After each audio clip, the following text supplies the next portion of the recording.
Hello friends, कैसे हो आप सब। आज मैं आपको एंजल डिमागो की book the millionaire fast lane से अमीर बनने के 3 रास्ते बताऊंगा। तो दोस्तों, बिना किसी डिले के हम डायरेक्ट आते हैं काम की बात पर। पैसा कमाने के 3 रास्ते हैं, साइड वॉक, स्लो लेन और फास्ट लेन। सबसे पहले देखते हैं कि साइड वॉक पर चलने वाले कौन हैं। साइड वॉकर्स वो हैं जो पे चेक पर जीते हैं। इनकी फाइनेंशियल इंटेलिजेंस ऑलमोस्ट 0 होती है। हो सकता है कि इनकी इनकम बहुत ज्यादा हो, लेकिन वो चाहे जितना भी कमा लें सारा खर्च कर देते हैं, जैसे कि एक्टर्स और प्रोफेशनल खिलाड़ी। साइड वॉकर्स के साथ प्रॉब्लम यह है कि अगर किसी वजह से इन्हें काम मिलना बंद होता है तो इनकी इनकम भी कम्प्लीटली बंद हो जाती है और ये सड़क पर आ जाते हैं, क्योंकि इन्हें कोई दूसरा काम करना भी नहीं आता। इसीलिए कई बार आपने न्यूज में सुना होगा कि पुराने जमाने के एक्टर की गरीबी में मौत या नेशनल लेवल चैंपियन की माली हालत खराब। सेकंड रास्ता है स्लो लेन, जिस पर मैक्सिमम लोग चल रहे हैं, और ये रास्ता कुछ ऐसा है। अच्छी एजुकेशन लो, अच्छा जॉब करो, 50 साल तक हार्डवर्क करते हुए अपनी सैलरी में से पैसा बचाओ और 6.5% एनुअल रिटर्न की उम्मीद पर उसे इन्वेस्ट करो। एंड फाइनली जब आप 65 इयर्स के हो जाओगे, ऑफ कोर्स अगर आप जिंदा रहे तो, तब व्हील चेयर पर आप अपनी सेविंग्स पर ऐश कर सकते हो। सैडली ज्यादातर लोगों के लिए यही सबसे अच्छा रास्ता है। लेकिन अगर आप अपनी फेवरेट कार बुढ़ापे में नहीं जवानी में चलाना चाहते हो तो स्लो लेन आपके लिए नहीं है। But slow lane side walk से ज्यादा सेफ है। ज्यादातर लोग फास्ट लेन पर नहीं चल सकते क्योंकि वो फास्ट लेन की डिमांड पूरी नहीं कर सकते। उनके लिए स्लो लेन ही अच्छी है।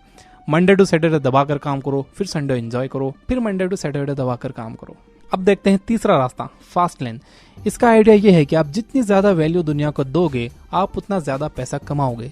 वैल्यू देने का मतलब ये नहीं है जो कॉमनली समझा जाता है कि किसी को भाव देना।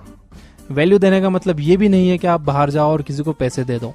पैसे देना वैल्यू देने का लोवेस्ट फॉर्म है। तो हायर फॉर्म क्या है?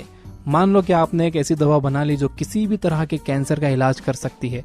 ये सबसे बड़ी वैल्यू है जो आप दुनिया को दे सकते हो। अगर आप उस दवा का पेटेंट करवा लो तो आप एक अरबपति बन सकते हो। ये था हायर वैल्यू देने का एक एग्जाम्पल। तो फास्ट लेन का आइडिया ये है कि आप जितनी ज्यादा वैल्यू जितने ज्यादा लोगों को दोगे, आपके पास उतना ज्यादा पैसा आएगा। As simple as that. सुनने में तो बहुत अच्छा लगता है ना। तो फिर ज्यादातर लोगों के लिए स्लो लेन ही अच्छी क्यों है? क्योंकि ज्यादातर लोग खुद को इस काबिल नहीं बना पाते हैं कि वो लोगों को अच्छी वैल्यू दे सकें। ऐसा क्यों? अब ध्यान से सुनना। क्योंकि वैल्यू देने के लिए टीवी देखना बंद करके सीखना शुरू करना होगा। अगर आपको कुछ आता ही नहीं होगा तो आप क्या वैल्यू दूसरों को दोगे? कपिल शर्मा का शो देखकर या केबीसी देखकर यह जान लेने में कि लास्ट ईयर सानिया मिर्जा ने किसको हराया था, आप क्या वैल्यू दे सकते हो? सोचिए, जब आप टीवी देख रहे थे तब सचिन और बिनी बंसल फ्लिपकार्ट शुरू करने पर काम कर रहे थे। जब आप ऑरकुट पर टाइम पास कर रहे थे तब संदीप महेश्वरी इमेजेस बाजार डेवलप कर रहे थे। एंड जब आप किसी न्यूज चैनल पर देख रहे थे कि 2000 के नोट्स में नैनो जीपीएस लगा हुआ है, तब कोई और स्मार्ट बन रहा था और दुनिया को वैल्यू देने की तैयारी कर रहा था। मैं भी बहुत टीवी देखता था, लेकिन जब मैंने टीवी देखना बंद किया और बुक्स पढ़ना स्टार्ट किया तो इससे यह हुआ कि आज मैं करीब 4 लाख लोगों को वैल्यू दे रहा हूँ, जिसके बदले मुझे इतना मिल रहा है कि जो किसी भी 9 to 5 जॉब में नहीं मिल सकता। और ये कंटिन्यूअसली बढ़ रहा है। सैलरी कंटिन्यूअसली नहीं बढ़ती, लेकिन बिजनेस बढ़ाने की कोई लिमिट नहीं है। आप बिजनेस कुछ महीनों में इजीली डबल कर सकते हो, लेकिन सैलरी डबल नहीं कर सकते। तो कॉन्सेप्ट आपको समझ आ गया होगा। जितनी ज्यादा वैल्यू आप जितने ज्यादा लोगों को दोगे, उतना ज्यादा पैसा आपको मिलेगा। इसी वजह से बिल गेट्स दुनिया के सबसे अमीर इंसान हैं। गेट्स ने हाई वैल्यू बहुत ज्यादा लोगों को दी, जो कि दिन भर टीवी देखने वाला और व्हाट्सएप पर फनी वीडियोस फॉरवर्ड करने वाला नहीं दे सकता।